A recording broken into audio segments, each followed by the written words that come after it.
Good morning, LinkedIn, or good evening if you are listening in Australia. So I am streaming from Dublin in Ireland, and my guest today, Zoe Routh, is streaming in from Canberra in Australia. We had to find a balance in the times, so it's quite early here in Ireland, but probably nice evening time there in Canberra.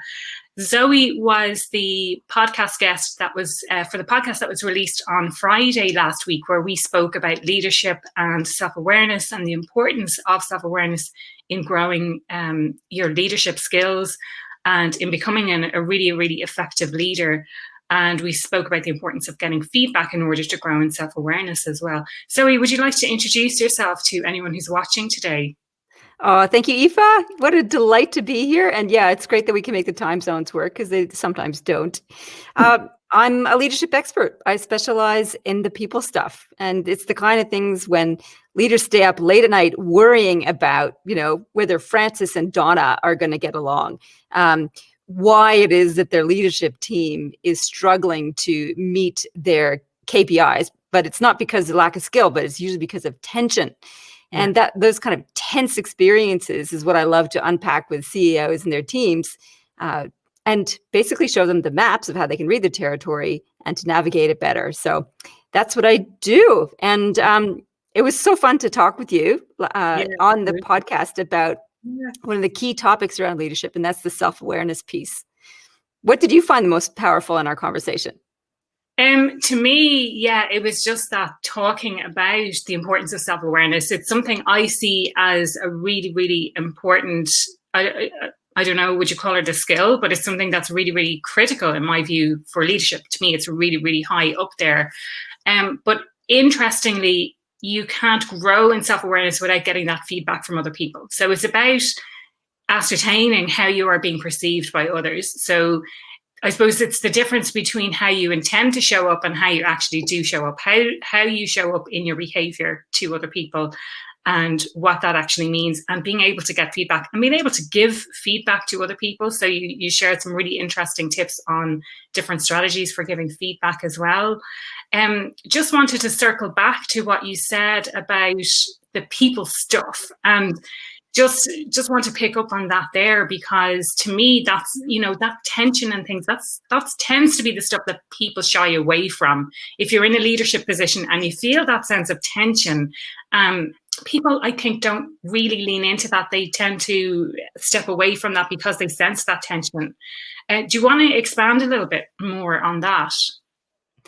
Sure. I think it's a common challenge that leaders face is what do they do when they've got some friction with somebody else, whether it's a peer or a supervisor or somebody that they supervise.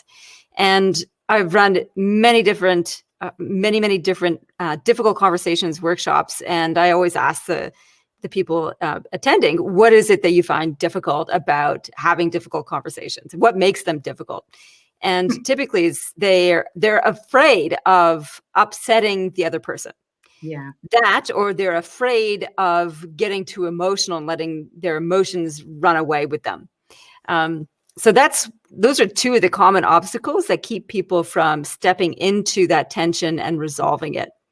Yeah. And it's such a handicap. And I think it doesn't need to be that way. There's specific things that we can do to prepare for difficult conversations, and then to present and to have a discussion that makes it a growth conversation as opposed to a chastisement or a reprimand or a calling to task kind of experience. I love that distinction. That's really great. A growth conversation rather than a criticism, or rather than, like you say, calling someone to task or something like that. That's a really great distinction.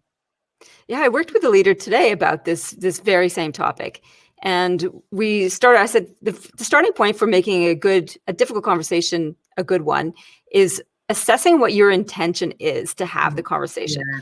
And typically what happens is that leaders or individuals start with, well, the reason they want to have the conversation is to stop the other person from doing X or to start them doing Y. It's always to fix something. Yeah. And if you start with that as your intention, you're always going to set up for conflict. So what we did is I kept drilling down with them about why is that important? So if your intention is to fix their behavior here, Yeah. What's the outcome of that? What's important about that? And we kept going. Mm. You probably need to go 3 to 5 whys, digging deeper Yeah. and deeper to Yeah. find the juicy bit. And the juicy bit is all about, well, for them, they determined that they had 2 intentions in this conversation. One of them was to develop a stronger working relationship with the other person. Mm. And the second intention was to help them be more successful. And that was quite a turnaround from, I need to have this conversation because they need to stop doing X, to this is for improving our relationship and to help you be successful. So by shifting that, by getting to the real bigger picture, the bigger hearted intention, we find that the emotional nature of the conversation diminishes and we show up in service as opposed to in chastisement. And the energy of that has such a dramatic impact on you and then on the other person. You have a better chance of working constructively through the difference of perspective. Mm. And we did cover that in the podcast in relation to setting the intention and declaring the intention up front, making sure that is really clear. I love how you distinguish there between, you know, what's the behavior that you would like to change, and shift that focus to the outcome that you want to achieve. And presumably that you can both agree on the same outcome, that you want to create a happier work environment. And you keep asking those like, why? And why do you want this? And why? And drill down. And at the end of the day, you both ultimately, hopefully, want the same outcome. And that is to create a better working environment, improve performance, whatever that might be, get that promotion, you know, because oftentimes going into those conversations as the recipient of that type of feedback, you're kind of going in on the back foot and you're thinking, I'm in for some criticism here. But if you think about as the recipient, the intention of the other person is not to chastise you, it's to create this better working environment, it's to help you in some way, then I think we can shift the thinking on both sides of that conversation. Absolutely. It's a bridge building way to approach it. And I think when you show up in service to somebody else, even if the news you have to share is going to be news to them, and that's always a surprise to people, and confronting sometimes if we feel like haven't performed well, we've let somebody down or had a negative impact, that is a blow to us. And that's what people shy away from doing. They don't want to hurt somebody else. And yet, if somebody's delivering it, saying, I have your best interest in heart, genuinely, this is to help you grow, then that's quite a different experience than, hey, you really stuffed up here. You pissed me off. Fix it. It's hard to go forward in a positive way from there. Absolutely. Yeah. And I think, like, to me, being able to have those conversations and being brave about having those conversations is really, really important in the workplace. So, Zoe, if people want to reach out to you, if they want to connect with you, what is the best way? And feel free to talk about your great book as well. Oh, okay. Thank you. So you can find me at zoerouth.com. That's ZoeRouth. It's like mouth with an R.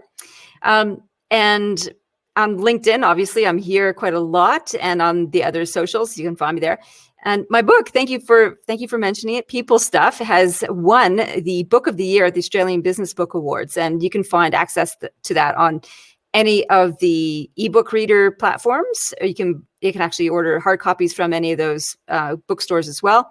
And the audio version is also out, and you can get copies that are signed by me, the author, from my website as well. Thanks for the invitation. No worries at all. And if people want to listen to the full episode of the podcast, I don't think I've put a link below yet, but I will add a link below where you can listen to the full episode of the podcast. It's around 45 or 50 minutes. Myself and Zoe discussing all things leadership, self-awareness, delivering feedback. Zoe shares some really great strategies around building your self-awareness, around delivering effective feedback. So we have a really, really great conversation on there. If you want to listen to the full podcast, I will put a link below. Otherwise, look for the Happier at Work podcast wherever you listen to your podcasts. And thank you for tuning in today, whether you're live, whether you're watching the replay. Really appreciate it. And get involved in the conversation in the comments. Myself and Zoe